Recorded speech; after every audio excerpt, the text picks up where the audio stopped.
আসসালামু আলাইকুম। বেসরকারি শিক্ষা প্রতিষ্ঠানে এন্ট্রি লেভেলে শিক্ষক পদে নিয়োগের দাবিতে রাজধানীতে এনটিআরসিএ অফিস ঘেরাও করে অবস্থান কর্মসূচি পালন করেছেন ১ থেকে ১২তম নিবন্ধন পরীক্ষায় উত্তীর্ণ এবং সনদধারীদের একাংশ। এ সময় তারা যোগ্য নিবন্ধিতদের ডেটাবেস পৃথক করে নিয়োগের দাবিও জানান। রোববার সকাল থেকে এনটিআরসিএ নিবন্ধিত ১ থেকে ১২তম নিয়োগ প্রত্যাশী শিক্ষক পরিষদের ব্যানারে তারা এর শাটডাউন ও অবস্থান কর্মসূচি পালন করছেন। ২২ ডিসেম্বর রোববার সকালে রাজধানীর ইস্কাটনের বেসরকারি শিক্ষক নিবন্ধন ও প্রত্যয়ন কর্তৃপক্ষ অর্থাৎ এনটিআরসি এর অফিস ঘেরাও করার সময় বিপুল পুলিশ উপস্থিত ছিল।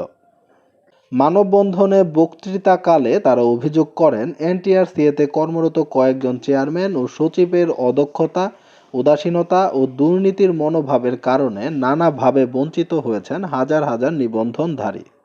চেয়ারম্যান ও সচিব পদে পাবলিক বিশ্ববিদ্যালয়ের শিক্ষকদের নিয়োগের দাবি জানান তারা। শিক্ষক পদে নিয়োগের দাবিতে এনটিআরসি এর অফিস ঘেরাও করেছে ১ থেকে ১২তম নিবন্ধন পরীক্ষায় উত্তীর্ণ প্রার্থীরা। এ বিষয়টিকে আপনারা কিভাবে দেখছেন? এই বিষয়টি নিয়ে আপনাদের যে কোনো মূল্যবান মতামত অবশ্যই কমেন্টে লিখুন। দেখা হবে নতুন কোনো ভিডিওতে নতুন কোনো গুরুত্বপূর্ণ আপডেট নিউজ নিয়ে অথবা নতুন প্রকাশিত যে কোনো সরকারি চাকরির নিয়োগ বিজ্ঞপ্তি নিয়ে। ততক্ষণ পর্যন্ত ভালো থাকুন। আল্লাহ হাফেজ।